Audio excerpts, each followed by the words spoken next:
Hello again, this is Dr. Pasion-Gonzales, and today our lecture video is on Chapter 7, Cognition.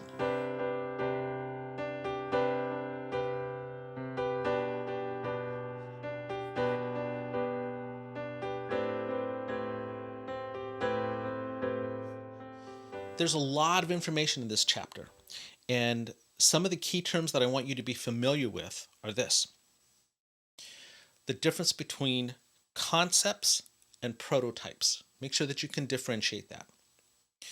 Know the difference between storing information in a depictive format versus a prepositional format. Okay?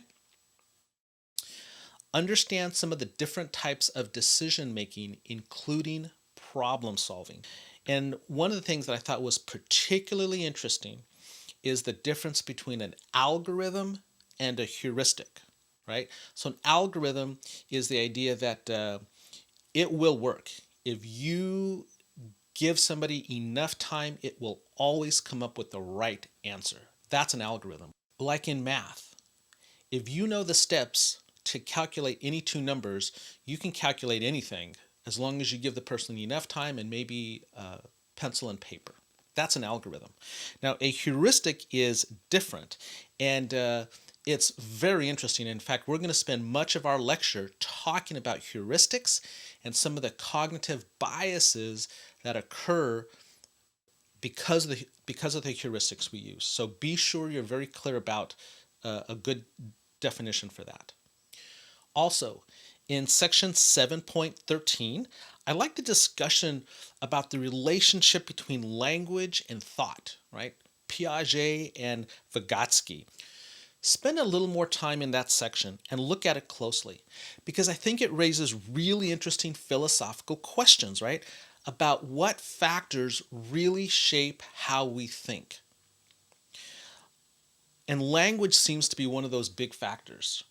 If you'll remember, Piaget was the one who had this idea that how we think shapes our language, which makes a lot of sense. Vygotsky was the one who talked more about the language we use actually shapes or structures how we think.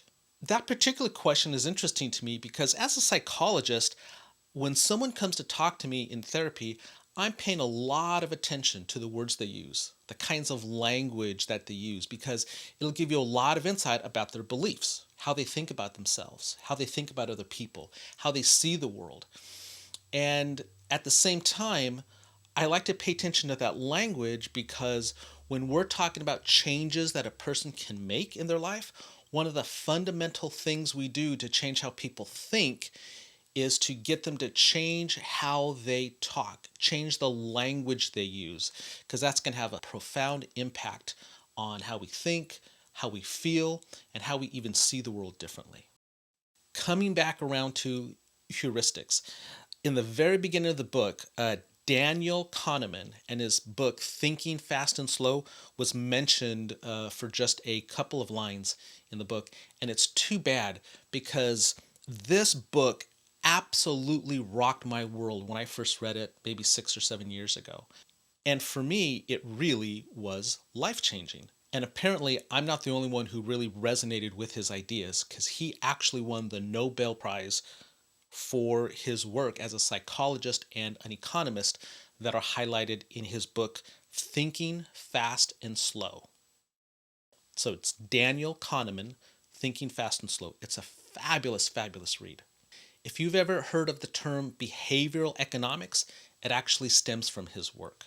In a nutshell, Daniel Kahneman talked about two systems in our brain that we go back and forth between. System 1, which is fast thinking, and System 2, which is slow thinking, hence the name for his book, Thinking Fast and Slow. How he conceptualized System 1, this is where the heuristics that are described in the book come into play.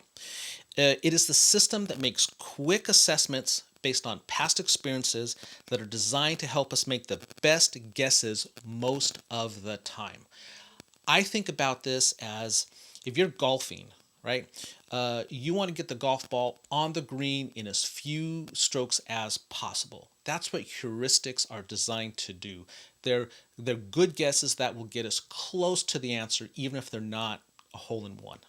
Some of the characteristics of System 1 is that this thinking is very fast, it's automatic, it's emotional, it deals with stereotypes, and it's unconscious. It's going on underneath the surface. So it has a profound impact on how we think and how we see, but we're usually not even aware that this is going on for us. So again, think about heuristics as good shortcuts to get us close to the right answer. Okay? And he estimates that most of the time, maybe 90% of the time during the day, our brain is thinking in this System 1 fast thinking style. Here are some examples of System 1 or fast thinking. Determining if one object is further or closer than another object. Localizing the source of a specific sound. Completing the phrase war and. Solving a simple math problem like 2 plus 2 equals. Reading text on a billboard. Driving a car on an empty road. And understanding simple sentences. Those are all examples of Type 1, System 1 fast thinking. Now, in contrast, there's System 2 or slow thinking. And this is defined or characterized by slow, effortful, infrequent, logical, calculating, conscious thought. It is methodical, it's intentional, and it's labor intensive.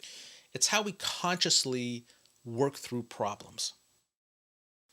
So going back to our golf analogy, this is the idea that it doesn't matter how many strokes it takes me, I'm going to get the golf ball in the hole. Even if it takes me 20 strokes, doesn't matter. People estimate that because our brain is lazy, because it's so much less effort to stay in System 1 or fast thinking, that it's very rare and pretty uncommon for us to stay in System 2 or slow thinking. So maybe 2% of the time when we're actually putting our attention to something, when we're actually focused, really dialed in, that's when we're using that System 2 slow thinking. So here's some examples. Preparing yourself at the start of a sprint. That's slow, intentional System 2 thinking. Directing your attention towards someone at a loud party. Look for the woman with the gray hair. Trying to recognize a sound. Count the number of A's in a sentence. Giving someone your telephone number. Parking in a tight parking spot. Now compare that to driving on an empty road where you don't really have to pay a lot of attention because there's not a lot of risks, okay? Determining the price to quality ratio of 2 washing machines. Okay? Determine the validity of a complex logical reasoning. Solving 17 times 24. Okay? Those are examples of System 2 slow thinking. Probably the way to break this down is to think about intuitive thinking, System 1, versus rational thinking, System 2. So remember, our brain likes the lazy path of intuitive, fast, easy, System 1 fast thinking. I mean, think about this. It's a lot of work to fact check every detail of every Facebook post we read. Isn't it easier to just assume that whatever we already fits my beliefs is probably right? It's what we all do. But there are times when we need to be labor intensive, when we need to put in that rational, slow thinking in order to get the answer right. Hopefully when you're taking exams, when you're writing your papers, right? That's when you're really using that System 2 thinking. None of us wants to hear this, but let's just be honest for a minute.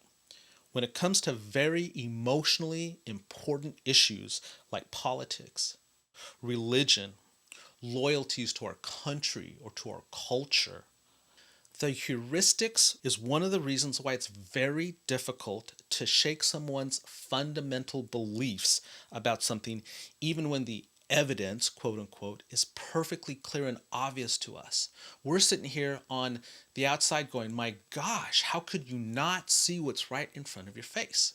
The truth is, it's these heuristics, it's these mental shortcuts that are described in the book and Daniel Kahneman talks about that makes it so hard for us to let go of these fundamental beliefs. Because one of the things that's really interesting is even though we spend most of our time in this shortcut, fast system one thinking, most people believe we're being rational, we're being logical, and we're thinking through every decision we make. It's kind of a myth that we think we are more logical than we actually are. The truth is, there's a lot of evidence that we are all subject to some of these cognitive biases. You've got some extra videos that are very short but are very, very good that are going to give you some great examples of heuristics and cognitive biases that all of us fall prey to. Your discussion boards is going to be based on examples in your life from these videos. So they're not optional. If you want to get the discussion boards right, you're going to have to watch the videos. Remember, take the Revel quizzes throughout the chapter, take the Revel chapter quiz at the end, and the Canvas exam along with your discussion board. That's all due Sunday. My office hours are on Tuesday nights on Zoom from 7 to 8 o'clock. And if you have any questions, email me and let me know, and I will look forward to talking with you soon. Take care.